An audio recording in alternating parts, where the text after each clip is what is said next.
Alberta, Canada, is one step closer to breaking up with Canada. The province is seeing a tidal wave of pro-independence momentum, not fringe internet chatter, by the way, but a full-on political groundswell backed by voter support, legislative changes, and active referendum planning, of course, that will push into 2026 when that vote happens. And Premier Danielle Smith says she's never seen separatist sentiment this high.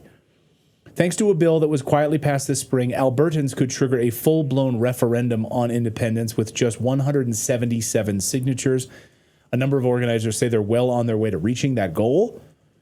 And what is Ottawa doing about it? Well, pretty much nothing, of course. Right now, Prime Minister Mark Carney just boarded another jet to Kiev. He's hanging out with Zelensky over there for I think it's the third time this year now, ignoring all of the problems back home in Canada.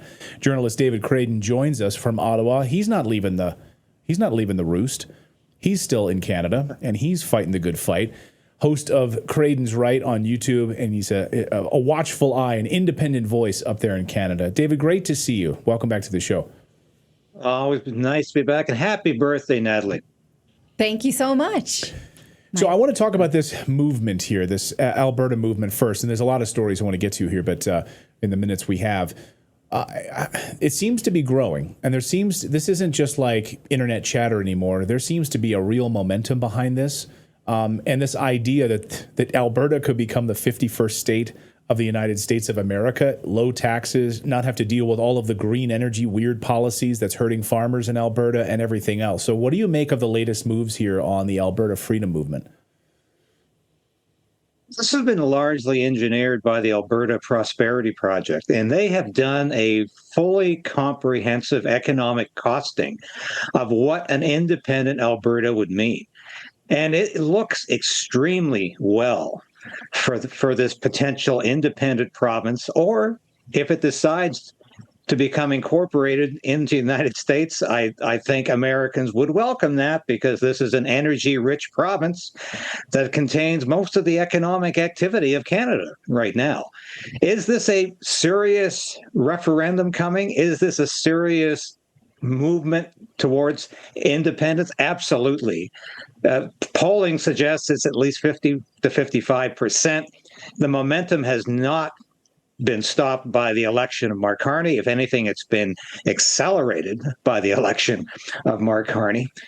And you can certainly see that this is no longer a fringe movement, because Albertans and Western Canadians have talked about separation, about independence for decades, ever since Pierre Trudeau was prime minister.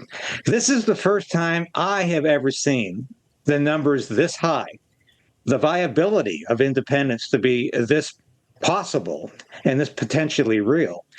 And I've never seen the argument so strong. But I have to say, Alberta Premier Danielle Smith is doing everything she can to understand why Albertans continue to want independence. And she's holding a series of town hall meetings. But you know what?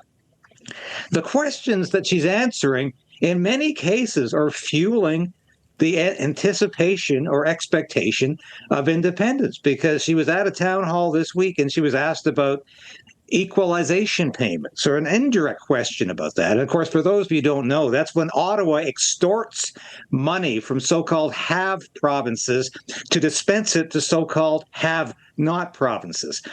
And the federal government is extorting $25 billion a year from Alberta to give to other provinces, largely Quebec.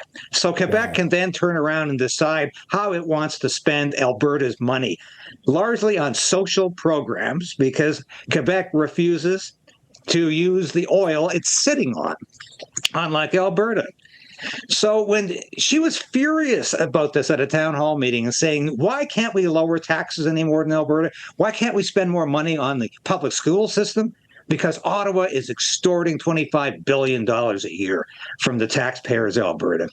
And when she talks like this, of course, people are saying, well, why do we want to stay in Canada where we have such a thing as equalization? Because it's not going to change under the Mark Carney Liberals or any foreseeable Liberal government. And of course, the Conservative Party of Canada supports equalization as well, because They want the votes in Ontario and Quebec, which are beneficiaries of equalization. So the questions that are being asked, the problems that are being presented point towards the viability of an independent Alberta. And that's the situation right now. And whether it stays as an independent, autonomous province or whether it joins the United States, these are things that were at one time unthinkable, just couldn't happen. But they are now entirely possible because of the breakdown in Canada as we used to know it and the authoritarian style of the Liberal government under, first of all, Justin Trudeau and now under Mark Carney. Like we've been tossed about in a laundry machine. You know, are we friends with Canada? Are we not?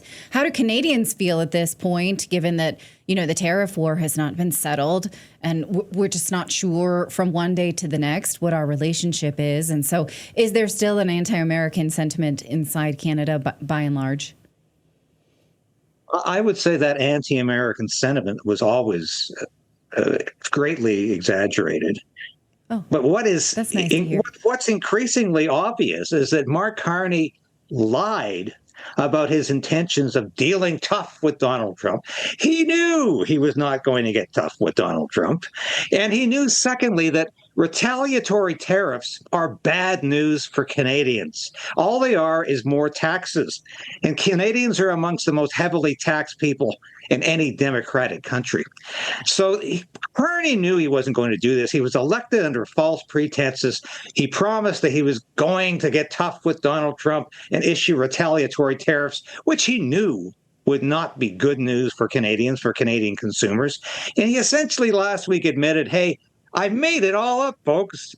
I wasn't ever going to get tough with Donald Trump. We just love Donald Trump. We love the American people. We have the best free trade deal in the world. And I guess I kind of exaggerated things during the election, but hey, it was for the benefit of my winning this election. Everything Mark Carney does is for the benefit of enriching himself. So is that also the case with his trip to Kiev, to Ukraine once again, to glad hand with Zelensky? What the hell is going on there while Canada is in real trouble, sending billions more to Ukraine? Well, Mark Carney has dispensed $6.6 billion to Ukraine since becoming prime minister. And I think he's trying to catch up with Justin Trudeau in terms of his track record there. But once again, there's this bromance going on between Mark Carney and Zelensky, the same way Trudeau was just enamored with Zelensky, and it was apparently returned. But what's going on here is the question, Clayton and Natalie, is because here we have Mark Carney in Ukraine talking about being a guarantor of Ukrainian sovereignty, whatever that means. Now, does Canada suddenly think it has such a military presence that is going to stand up to whatever Russian demands are? Or secondly, is he talking about some kind of peacekeeping force in Ukraine, which a guest on your show last night said would basically be suicide because the Russians are never going to allow NATO troops in Ukraine. It's not going to happen.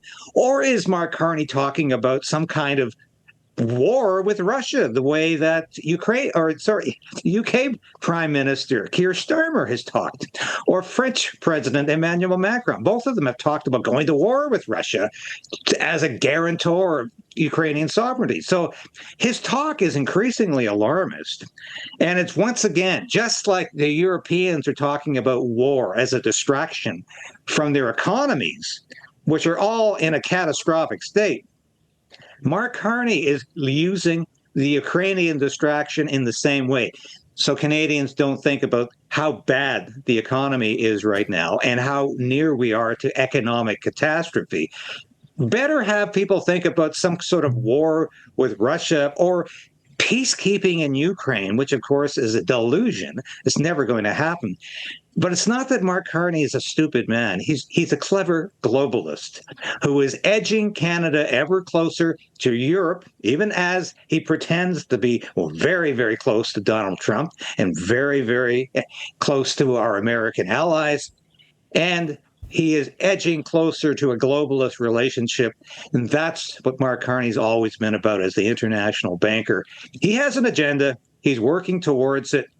And at the same time he's working towards it, he's continuing to alienate small c conservatives in this country, and most of all, the province of Alberta. Well, as Canada slips towards communism and its cozy relationship with the communist lifestyle, Canada is on the chopping block once again. David, great to see you here. Thank you so much for joining us. And coming up, we're actually going to talk about, we have another a good Canadian from the People's Party who's running for the People's Party, who was just fined $28,000 for just walking in the woods in Canada. Yes. Yes. Oh, yeah. It's a good story. Yeah. So we got a lot of Canada news on the show today. It's incredible because I have talked about this. I've written about this for various publications, but it's incredible. We've come to this in Canada where you cannot go for a hike in the woods because somehow that's a fire hazard. And this is COVID pandemic number 2. It's nothing about safety. It's about control, government control over how we think, what we do, and where we even can walk now. And this is what Canada has become all about. So I'm sorry to go on again about that, but that's, you're going to have a great interview with this guy because this is a courageous man. Courageous man. Yeah. It's wild. Well, thank you for being courageous and keeping an eye on, the tyranny that is coming in Canada right now. David Krayden, always follow him on Krayden's Right. All the great work. I'm sorry we're out of time today. We get such a busy show for you today. But David, thank you and great to see you as always. Thank you again. Always a pleasure.